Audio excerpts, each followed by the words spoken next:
today I was listening to a class from Peretz, and halfway through the class, Peretz was talking about the number of people who have come to him for marriage advice and all kinds of things like that.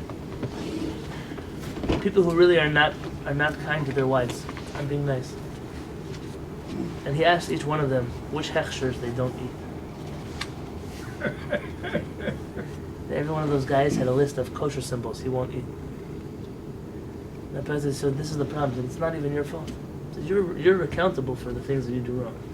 But you were raised in a system that taught you that to be a good person is not important. It just matters which kosher symbols you don't eat."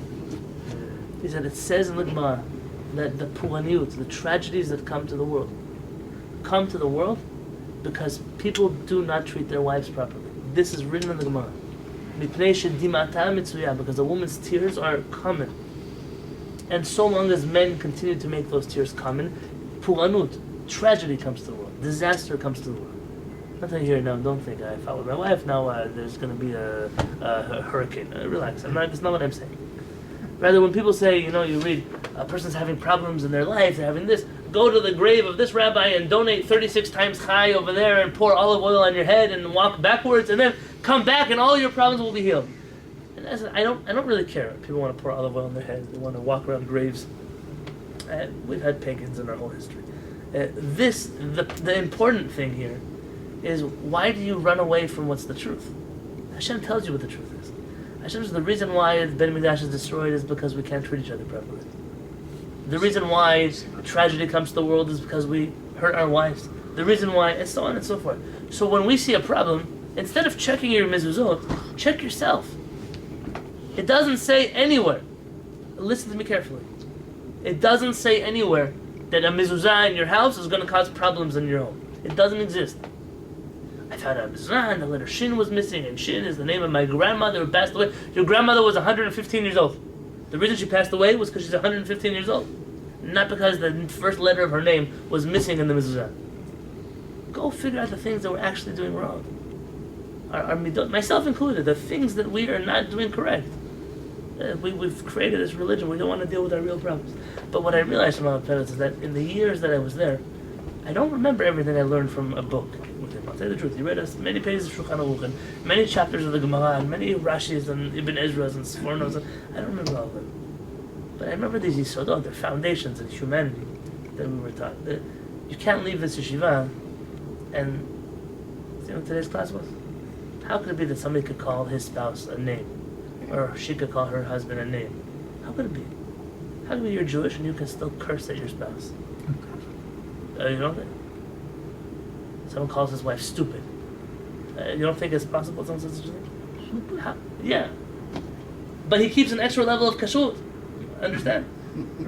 And the idea is not, I'm not mocking, it's a struggle. Some people, you don't know who some people are married to. Some people are married to as stupid as being nice.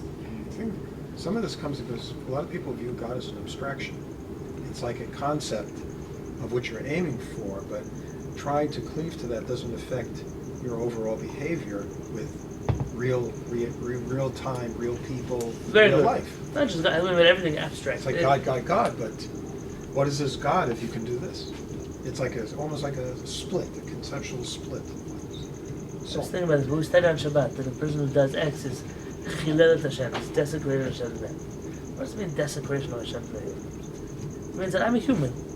I'm not allowed to have human struggles. We all have human struggles. But when I work so hard on my Hashem, and that Hashem causes me to lose out on my humanity, it's not a real service of Hashem, it's a false service of Hashem. And someone says, oh, look at Mr. Joe. He's so religious. He's so strict about Shabbat. He's the ugliest person I've ever met in my life. He cheats in business. He's the kind of guy who's pushed me at the grocery store. He always talks down to the waiter at the restaurant. I see how he hits his kids. I see these things. Oh, that's a person who's so close to Hashem. Who needs Hashem? We have enough problems in the world.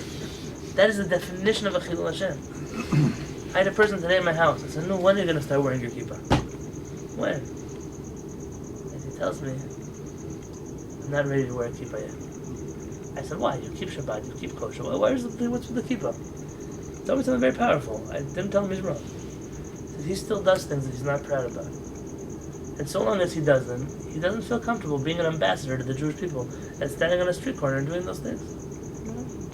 He said, wearing a baseball cap, you'll do it. Okay. Now, I'm not against baseball cap. You wear a baseball cap instead of a kippah. But wearing a kippah and wearing a tzitzit, and people should see it. Oh, that's what a religious Jew looks like. He doesn't want to cause that kind of embarrassment to Hashem. Because if he's going to dress as an ambassador, he has to act like an ambassador. When I was in... So that kind of person, he should wear a kippah, you understand? He should take off some other people's kippahs, but he should wear a kippah. He understands the responsibility. I was in a restaurant, Cafe Aroma in Jerusalem.